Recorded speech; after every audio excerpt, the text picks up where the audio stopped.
Je la ferai en français, mon diaporama est en anglais.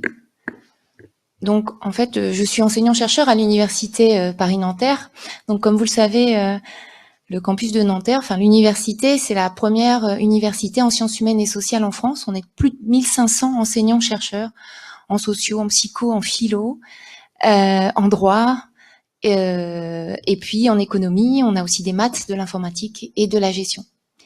En fait, on a beaucoup discuté avec Stéphane justement sur le positif tourisme, puisque vous savez que ce qui nous régit aujourd'hui, c'est quand même la création de valeur économique. Donc, l'idée, c'est que l'on peut trouver dans les attentes nouvelles des clients, et on va le voir, hein, ces attentes, elles se transforment depuis très peu de temps, 1 an et demi à peu près, où on a des attentes en termes de recherche de sens très importantes. Et ces attentes clients peuvent nous aider à trouver des nouveaux gisements de création de valeur. Moi, je suis spécialisée en stratégie, marketing et aussi management de l'innovation. On va passer rapidement, mais on l'a dit, donc effectivement, on a un changement de contexte. On a parlé rapidement de l'industrie 4.0 et de l'impact que ça a, et sur les métiers, et sur justement nos attentes. On vit une vraie disruption, et depuis maintenant très peu de temps. Et c'est vrai que quand vous voyez les nouvelles manières de vivre, on dit que demain, on ne pourra plus vendre de produits, enfin les produits ne vendront plus. C'est des services, c'est des fonctions qu'on va acheter. Et j'ai bien aimé tout à l'heure le monsieur d'accord qui disait, est-ce que les clients nous appartiennent encore? C'est bien de se poser la question, parce que demain, on va avoir un interlocuteur qui va gérer, voilà, toute la chaîne. Et c'est pas forcément, si vous voulez, pourquoi aujourd'hui Renault est le premier producteur de batteries au monde, pas premier propriétaire de batteries au monde. C'est parce qu'il change de stratégie. Et c'est qu'effectivement, nous aussi, dans le domaine du tourisme et de l'hôtellerie, c'est important de réfléchir à ces mutations.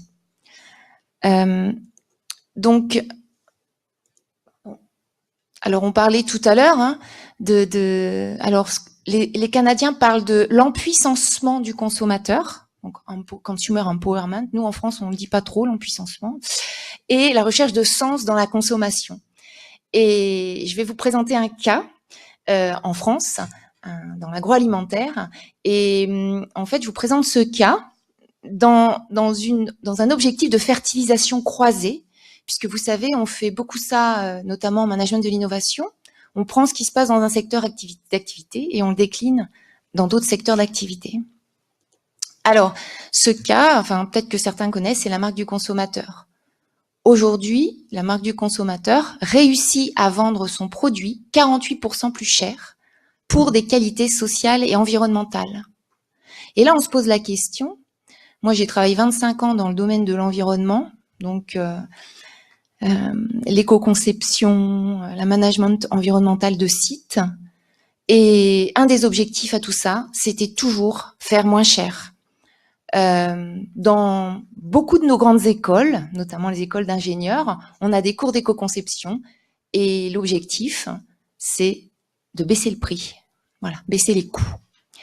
Jamais, alors moi en étant en marketing, nous on nous apprend à fixer les prix, vous voyez, en fonction du client. Jamais on nous sensibilise à ce qui se passe dans la chaîne de valeur, dans la supply chain. Jamais. Alors qu'avec les outils du marketing, on est capable de créer beaucoup de valeur, beaucoup plus que les économies de coûts qu'on peut trouver dans la supply chain. Et c'est ce qui est très intéressant d'ailleurs. Alors, le cas de la marque du consommateur, un des enjeux aussi, c'était de designer le produit, de co-construire le produit avec le client. Aujourd'hui, les outils numériques permettent de co-construire avec le client. Et donc, automatiquement, à partir du moment où le client se sent impliqué dans ce produit, dans la construction de ce service, il va finalement presque se l'approprier. Et alors vous voyez, là j'ai pris une image du site. La co-construction se fait dès le départ. Bon ben voilà, vous allez voter pour le produit que vous aimeriez avoir dans vos rayons. Donc là, on a des votes qui ont été faits. Donc là, en ce moment, donc je vais vous passer la slide suivante. Les consommateurs peuvent participer sur la définition de leur poulet. Voilà. Donc, et non seulement on implique le client dans le cahier des charges du produit, mais on l'implique, on le rend concerné par les prix qu'il y a derrière ces critères. Et ça, c'est essentiel. Aujourd'hui, le client est parfois déconnecté des prix. Et donc, il veut toujours moins cher. Ici, en fait, le client va choisir où doit être élevé, où il souhaite que le poulet soit élevé. Et puis, ben voilà, s'il est élevé plutôt à l'extérieur, ça va lui coûter 5 centimes de plus. Et puis, est-ce qu'il veut que le poulet mange, par exemple, autre chose que la nourriture OGM, et alors ça va lui coûter tant de centimes de plus. Et vous me direz, oui, mais ce consommateur, il est toujours prêt à payer pour des choses et au final, il l'achète pas. Dans le cas de la marque du consommateur, le lait a pris 1% de la part de marché en 3 mois. Parce que le consommateur a défini ce lait et il l'a acheté. Et vous savez que la marque du consommateur, c'est la seule marque où personne n'est envoyé chez les distributeurs pour refaire le rayonnage. Ce sont les consommateurs eux-mêmes qui achètent, qui remettent les produits en rayon correctement parce qu'ils s'approprient le produit. Et ça, je pense que c'est voilà, c'est un peu le concept sur lequel on est parti et sur lequel on avait échangé. Donc avec Stéphane. Donc l'objectif ici, c'est d'essayer. Alors ça, c'est bon. Excusez-moi, hein, je suis en gestion, en stratégie. On parle beaucoup de modèles d'affaires, de création de valeur et de proposition de valeur aux consommateurs. Et donc l'idée, c'est effectivement aujourd'hui de sensibiliser les gens à ce qu'est une qualité environnementale de produit, à ce qu'est une qualité sociale de produit. Parce qu'effectivement, quand vous mettez un label sur une école, est-ce que finalement, l'étudiant lui-même, il est conscient de tout ce qu'il faut faire? Et la gestion de site est très différente de la gestion de produit. Quand on réfléchit dès la conception d'un produit, on impacte 80% de ses impacts, on influence 80% de ses impacts environnementaux et sociaux. Donc c'est pour ça que c'est très important de réfléchir à ça. Et aussi, on parlait tout à l'heure de création de valeur. Qu'est-ce qui ramène de l'argent à l'entreprise? C'est bien la vente du service ou du produit. Donc si je ne valorise pas l'environnement, si je ne valorise pas le social, je n'aurai jamais de budget pour investir. Voilà. Donc maintenant, voilà, je vais laisser la parole à Stéphane justement parce que on a mis en place sur Nanterre une chaire donc Positive Business Value for All. Alors pourquoi Positive Business? Parce qu'on est en management et que parler de social et d'environnement, on est communiste et écolo. Où la direction auquel on nous envoie, c'est la direction responsabilité sociale et développement durable qui n'est en rien stratégique. L'objectif ici, c'est de la création de valeur. Vous l'avez vu, plus 50%, c'est un potentiel énorme. Mais par contre, effectivement, pour pouvoir avoir ce potentiel, il faut pouvoir se différencier de la communication. Parce qu'aujourd'hui, le citoyen, il est incapable de faire la différence entre une bonne communication et un bon produit.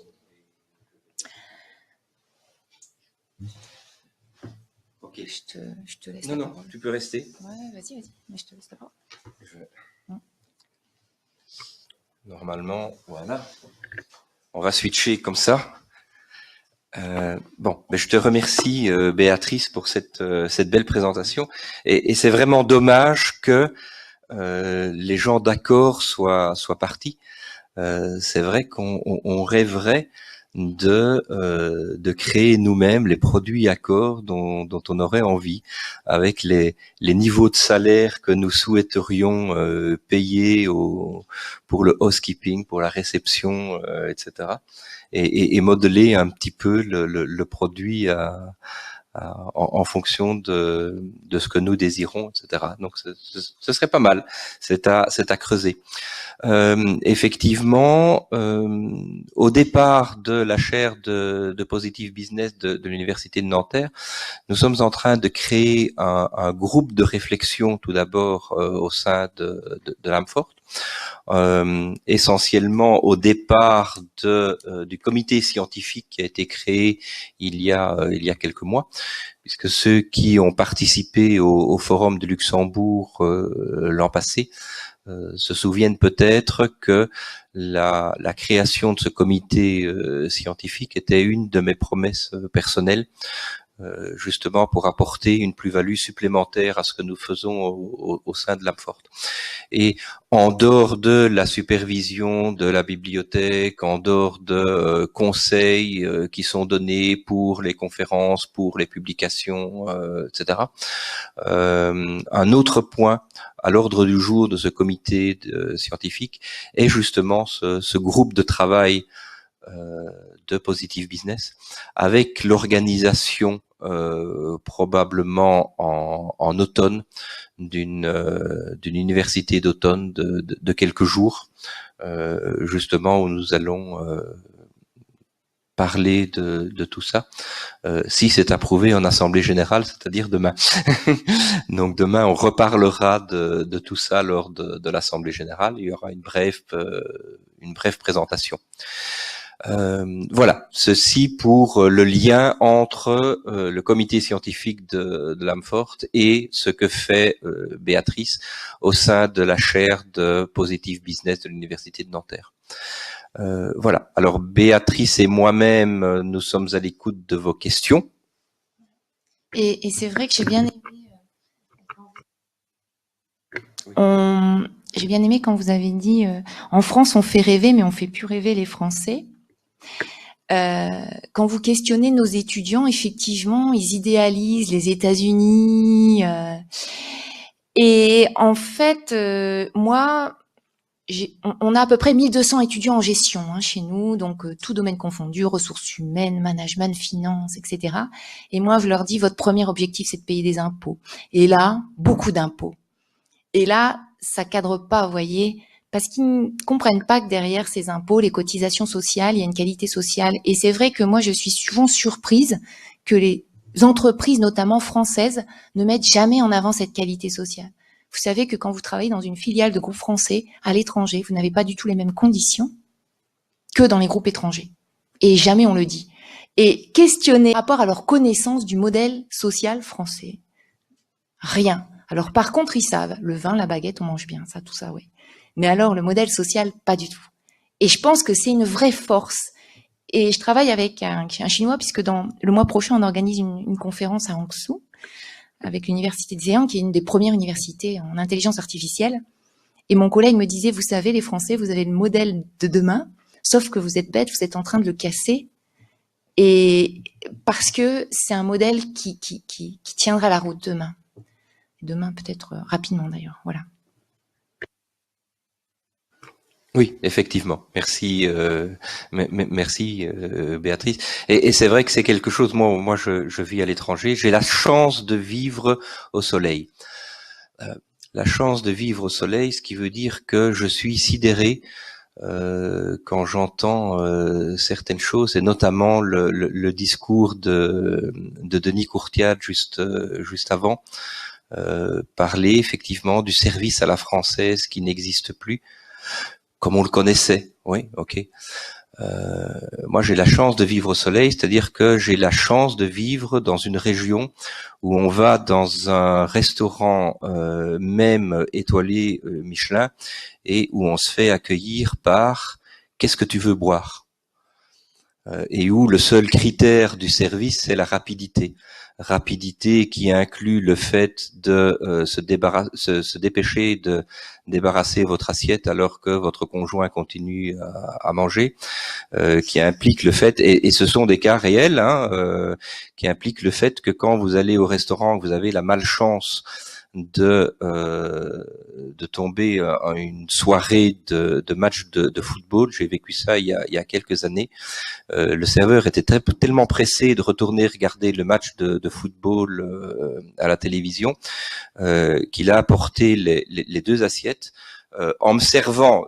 Première erreur, hein, en me servant moi premier avant mon épouse, il a, sans le vouloir, incliné l'autre assiette qui tenait dans l'autre main, ce qui veut dire que toute la sauce est tombée par terre. Et évidemment, plutôt que de ramener cette assiette en cuisine, il a simplement frotté le bord de l'assiette avec son doigt et il a présenté l'assiette à mon épouse. Et je vous assure que ce ne sont pas des cas exceptionnels. C'est un petit peu notre quotidien quand on va dans des restaurants, je dirais, de gamme moyenne, et parfois on va dans des restaurants de gamme supérieure et on a un service grosso modo de la même qualité. Alors pour les Français qui sont dans la salle, je vous dis, ben oui, vous avez probablement quand même de la chance de vivre en France par rapport à d'autres endroits. Et au niveau du modèle social, oui, certainement. Et les premiers à le dire, ce sont justement les Français qui vivent là où je vis. Et que quand on leur dit que pour faire un examen de dépistage de cancer, parce qu'il y a un risque de cancer, il y a 9 mois d'attente, et que mais on sait bien que dans un cas comme ça, c'est la rapidité qui prime. Il y a un pourcentage élevé, effectivement, de gens qui tiennent pas le coup jusqu'à leur rendez-vous de dépistage de cancer ou d'analyse de cancer 9 mois après. Donc oui, préservons ce modèle. Voilà. Est-ce qu'il y a des questions? Oui, Moès. En fait, ce n'est pas une question, mais je reviens sur un élément très important qui a été dit au départ. C'est l'information. Oui. Pardon.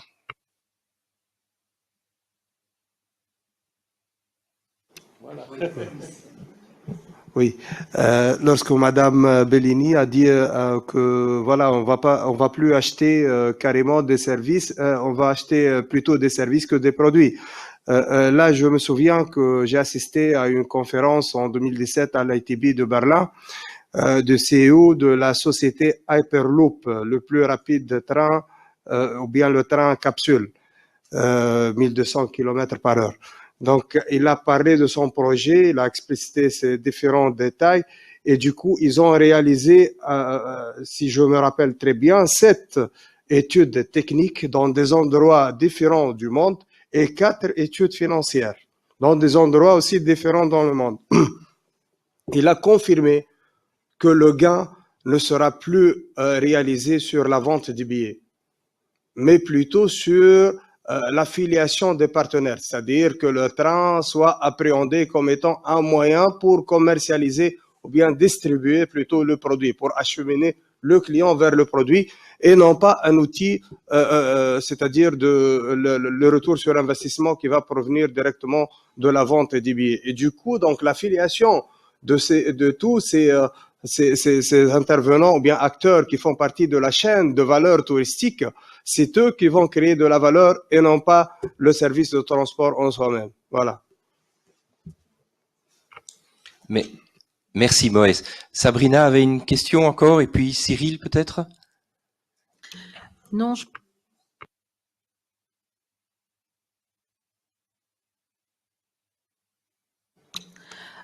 pourquoi est-ce qu'aujourd'hui, en France, on n'a pas conscience du niveau de vie que l'on a? Moi, dans mes formations, aujourd'hui, je fais travailler les gens en France, essentiellement dans nos beaux territoires. On a quand même l'une des parcs nationaux et des parcs naturels qui est l'une des plus belles au monde. Et elle n'est pas vraiment mise en lumière. Et puis, en même temps, on va aussi à l'étranger. Vous savez, c'est caricatural, mais c'est vrai, c'est l'histoire d'Obélix. Quand on tombe, n'est-ce pas, dans la marmite, eh ben, on n'a pas conscience. C'est là, c'est normal, c'est naturel. Donc, on n'en rend pas conscience. C'est une fois qu'on voit ailleurs et qu'on revient chez soi et qu'on se dit, ah, mais qu'est-ce qu'on est bien ici? Oui, on a des challenges. Oui, on a des difficultés. Finalement, quand on regarde bien nos challenges, c'est pour aller vers une transformation qui va apporter aujourd'hui aux gens globalement plus de bien-être et plus de liberté. Moi, je vois par exemple dans mes étudiants, 80% de ceux qui finissent ce parcours, qui dure à peu près 9 mois, vont choisir à 80% une entreprise qui va se développer à travers le digital. 6 mois après, ils vivent de leur entreprise, mais en même temps, ils voyagent, ils font plein de choses, enfin, voilà.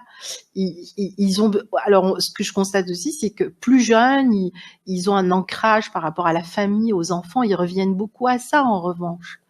Donc, dans ce positif business, eh bien, je dirais que cette notion du temps, de l'argent, du travail est importante, mais comment faire prendre conscience aux Français qu'aujourd'hui, on est juste dans une transformation, que ce qui est difficile, c'est la transformation, mais pas l'objectif vers lequel on tend. On a beaucoup parlé de talent. Je vais juste vous montrer une diapo. Ah mince, je l'ai enlevé. Bon, c'est pas grave. Quand on parlait de gestion tout à l'heure, de talent, ce qui est important, c'est la cohérence entre ce qu'on vend aux clients, ce qu'on vend aux salariés, ce qu'on vend aux fournisseurs, ce qu'on vend aux actionnaires, ce qu'on vend aux citoyens. Et en fait, je pense qu'aujourd'hui, les jeunes sont dans la rue cet après-midi, ils utilisent Internet, ils achètent, et puis ils disent la marche contre le climat. Il y en a pas un qui dit n'utilisez plus Snapchat, WhatsApp, non. Hein, là, donc, et c'est vrai que finalement, on reproche à l'entreprise. Il faut savoir qu'aujourd'hui, quand même, certains patrons d'entreprise reprochent aussi le fait qu'ils n'ont pas de protection pour pouvoir choisir des solutions socialement meilleures ou écologiquement meilleures, parce qu'on leur demande, c'est de la performance économique et point. Et moi, je vais vous dire, à nos 1200 étudiants en management, on leur enseigne ni l'intérêt du social, ni l'intérêt de l'environnement. Et quand on vous dit oui, il y a des formations à Polytechnique, à HEC sur la responsabilité sociale, c'est 1% des étudiants. Et donc du coup, effectivement, ça bouge. Et là, le réveil écologique soutenu par un étudiant de plusieurs étudiants de Polytechnique et des étudiants d'HEC, là, ça fait réagir. Pourquoi ils se plaignent? Dans les entreprises aujourd'hui du CAC 40, on n'arrive plus à garder les talents. Les gens, on les embauche, au bout d'un an, ils se cassent. Et on leur dit, mais t'inquiète, je te donne moins de boulot, je te paye plus, reste avec nous. Non, mais moi, je m'ennuie. Donc, effectivement, ça aussi, ça va dans le même sens. Et cette recherche de cohérence, quand on disait, effectivement, je pense que ça sert à rien de brandir et que t'es homme-fan. Et si après, on ne respecte pas la personne qui bosse, qui travaille, le sous-traitant, ça passe plus. Et je pense que c'est ce qui va nous faire gagner, finalement, la bataille. Et aussi le fait qu'aujourd'hui, les gens veulent acheter du service comme ça, il faut que ce soit visible. Aujourd'hui, on a le Carillon, c'est une association sur Paris, je ne sais pas si vous savez, c'est une association qui permet dans certains cafés pour les SDF de pouvoir prendre un café, etc. Et donc c'est très discret. C'est un autocollant avec une petite cloche. Bon. Comme c'est une entreprise de l'ESS, on leur a dit, allez chercher des sous à la Fondation Carrefour, etc. Mais qu'est-ce que c'est que ça ? C'est pas durable, c'est pas responsable. Le Carillon a une vraie valeur. Moi, je suis prêt à payer mon café 10 ou 20 centimes de plus parce que, effectivement, je sais que ce café accepte d'accueillir mon SDF, lui donner, un peu de chaleur, un peu de temps. Je suis prête à ça. Ça a une valeur. Aujourd'hui, ça a une valeur. Et le problème, c'est que ça s'enseigne pas en marketing. On est les premiers à mettre en place un cours sur la qualité environnementale, la qualité sociale de produits, comme facteur différenciateur. Et ce qu'on propose aussi au niveau de l'ANFOR, c'est ça. C'est que je pense que ce qui est important aujourd'hui, c'est de prendre conscience de cette création de valeur. Et pas seulement dire, ah oui, je mets un label, c'est bien, mettez vos serviettes par terre. C'est pas comme ça qu'on va sauver la planète, entre guillemets. Hein.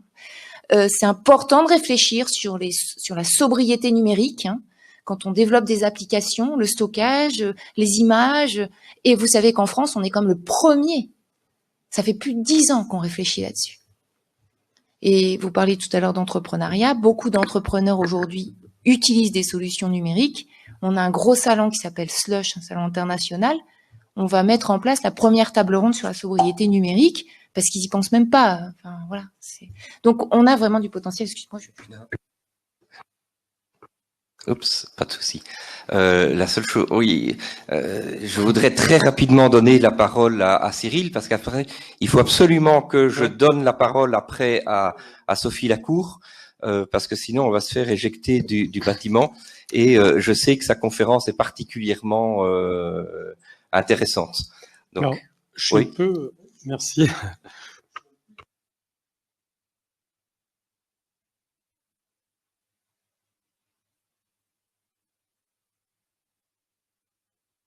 Pouvoir d'achat auprès de nos clients. Toutes les destinations veulent monter en gamme, tous les équipements, et je suis un ancien de Pierre et Vacances où je travaille notamment sur la politique tarifaire, essayent de monter en gamme, mais le problème, est-ce qu'on a des clients en face de nous qui suivent et qui disposent d'un pouvoir d'achat suffisant pour acheter? Donc, je pense que votre travail est intéressant, mais il concerne une toute petite partie de la population, probablement une population très connectée, très numérisée, qui a un pouvoir d'achat. Et on voit très bien aujourd'hui qu'il y a un décrochage, par exemple, et on pourrait peut-être s'en offusquer, entre le pouvoir d'achat des populations qui sont les moins riches aujourd'hui, et donc une baisse du taux de départ en vacances. Et puis en même temps, nous avons des enquêtes qui sortent, qui disent le contraire. Donc on est dans un flou artistique et statistique, si je puis dire, qui est terrible. Mais je pense que c'est une vraie question, c'est qu'on n'apprend pas non plus à essayer de comprendre les clients qui sont en face de nous, à savoir qu'est-ce qu'ils peuvent payer pour tel produit, est-ce qu'ils sont prêts à l'acheter. Et ce que vous avez décrit tout à l'heure sur les services m'interroge justement sur ce qui se passe dans le domaine du numérique, parce qu'on voit bien qu'aujourd'hui on développe des abonnements, des services partout, ce qui rend l'achat difficile, parce que beaucoup de gens aujourd'hui ont du mal à acheter en fait. Excusez-moi, je vais vite, je suis un peu chaotique. Mais moi, ce que je voudrais qu'on soulève, c'est la question de l'explosion des prix sur la haute saison. Aujourd'hui, par exemple, je cherche à partir en voyage cet été. Il se trouve qu'aujourd'hui, je vois les prix qui sont proposés en mai, en juin, en juillet, en août, et c'est terrible ce que je vois. C'est-à-dire que les prix explosent. Donc, la question, moi je veux bien qu'on augmente les prix et je pense qu'il faut essayer d'augmenter en gamme chaque fois que c'est possible. Mais est-ce qu'on a conscience quand même qu'on a en face de nous des populations qui disposent d'un pouvoir d'achat qui est limité en fait? Merci. Oui. Par rapport à la marque du consommateur, les clients sont de toute gamme. C'est pas que des bobos parisiens. Hein, et en fait, ils achètent un modèle de société. Et dernier point, nous on travaille beaucoup sur l'économie de fonctionnalité. Et l'économie de fonctionnalité, c'est un vrai gisement de pouvoir d'achat justement, parce que le partage de la valeur aujourd'hui, effectivement, enfin bon, on pourra en reparler plus, mais voilà. Donc l'objectif, c'est d'augmenter le pouvoir d'achat parce que vous achetez que ce que vous avez besoin. Voilà.